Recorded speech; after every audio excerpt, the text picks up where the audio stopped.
Hello दोस्तों, आपकी सुमन आप लोग के लिए एक सुंदर सा प्यारा सा सोहर गीत लेके आई हूँ। हमारा सोहर गीत कैसा लगा दोस्तों कमेंट बॉक्स में लिख के बताना, साथ देना, सपोर्ट करना।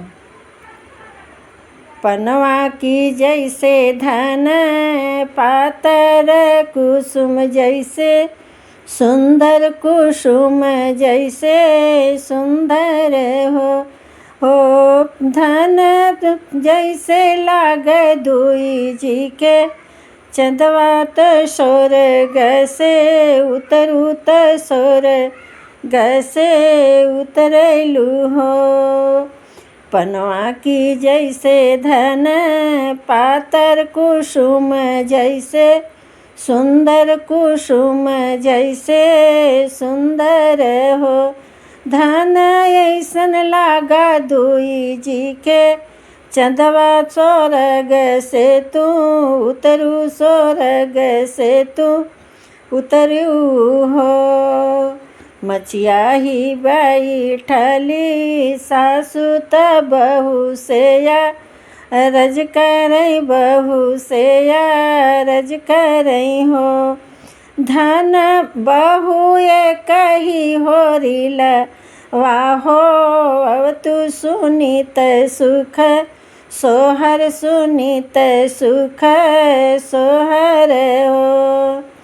मचिया ही बैठली सासु तो बहू से या रज करई बहू से या रज करई हो बहू ये कही हो रीलावा हो अब तू सुनीत सुख सोहर सुनीत सुख सोहर हो।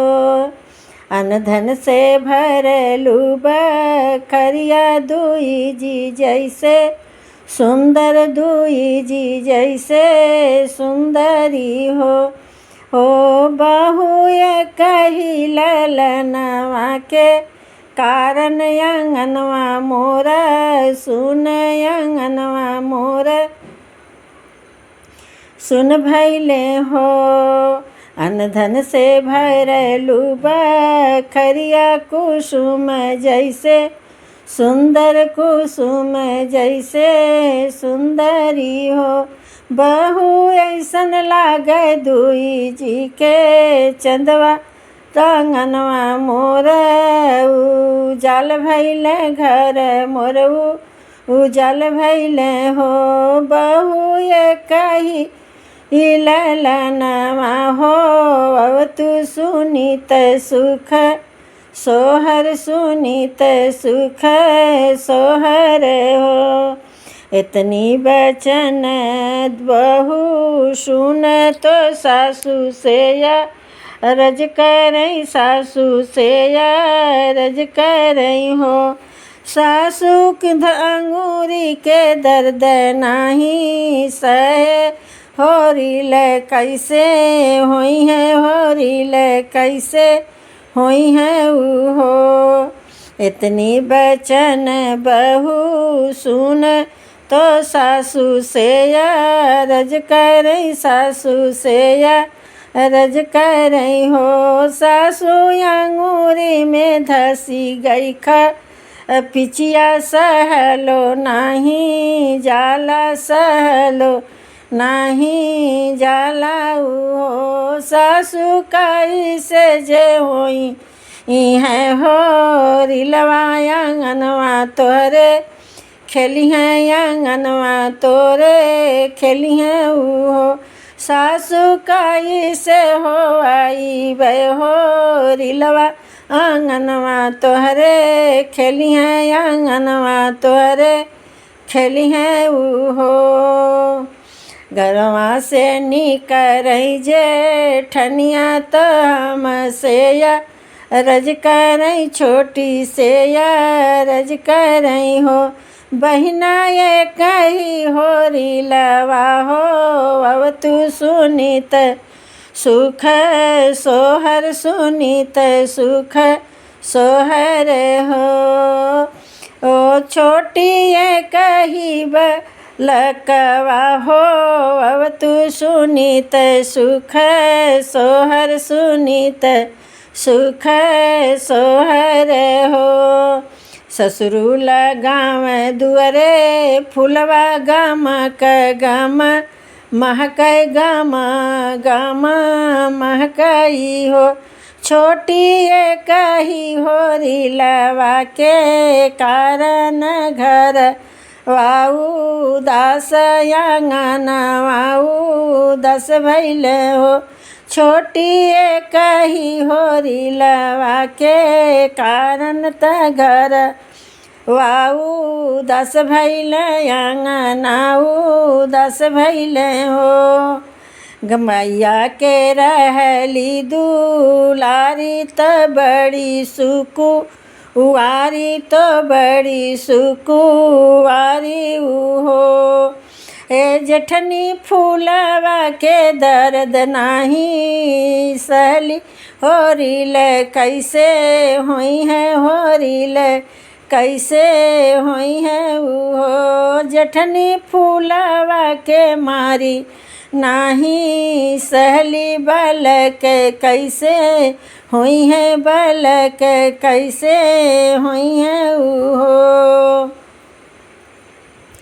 खेलत कूदत ननदी बोलत भौजी से या रज करई भौजी से या रज करई हो। भौजी एक ही भतीजवा जाऊ दे तू सुनित सुख सोहर आंगन बीचे नाचित आंगन बीचे नाचित हो। भौजी एक ही भतीजा वाजऊ दे तू आंगन बीचे नाचित आंगन बीचे नाचित हो। तुही मोरे ननदी से ननदी तू आई मोरे सबके हु तू ही मोरे सबके हु हो।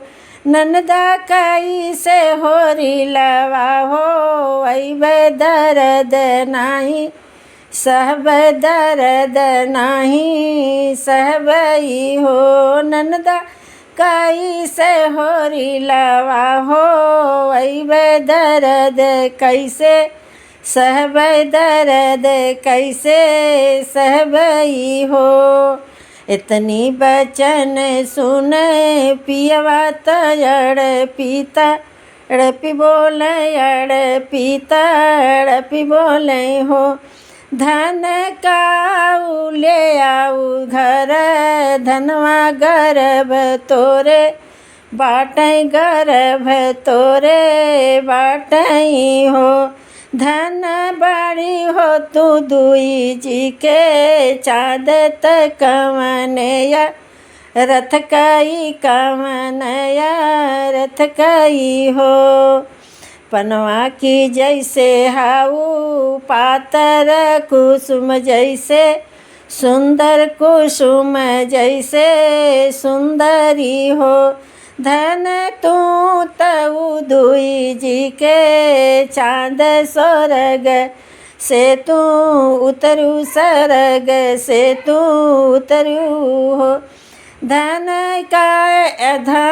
काई से हो आई बूहो रिलवा दर्द नाही सहबू दर्द नाही सहबू हो। धन एक ही हो रिल वाके कारण सूरतिया कौने कामे सूरतिया कौने कामे हो। धन एक ही बलक वाके कारण सूरतिया कौने कामे सूरतिया कौने कामे हो। इतनी बचन धन सुन को ओ बरी आजे जाली ओ बरी आजे जाली हो। बहनी माता आगे हुकुम जा तावे होरिल माई से मांगे होरिल देवी से मांगली हो। सखी मैया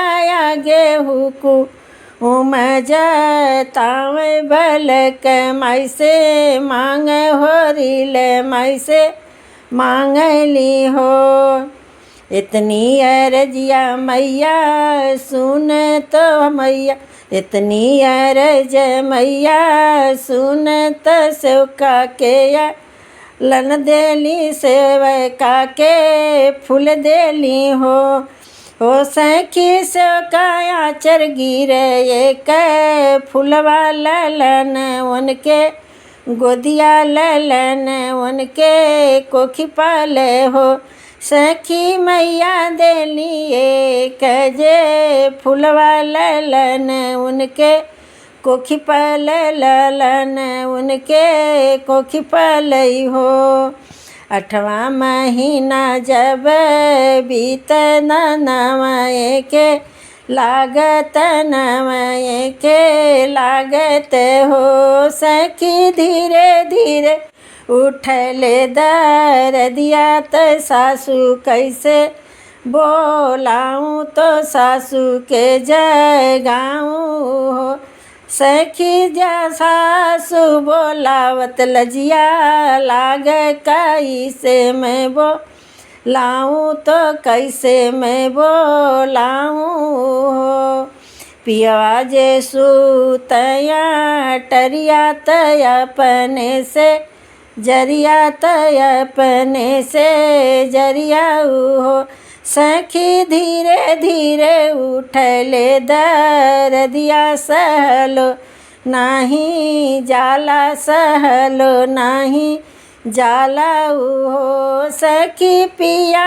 मोर सोवया टरिया तो कैसे बोलाई बोलावत लजिया लागे बलावत लजिया लागले होते बिहान पह फाट बल कवाजा नमले ले होरी लाजा नमले ले हो सखी बाजे लागल आंगन बधैया महल उठे सोहर महल उठे सोहर हो सखी बाजे लागल आंगन बधैया महलिया उठे सोहर महलिया उठे सोहर हो सासू सुना नयब तू सोहर ललनवा खे लावा ललनवा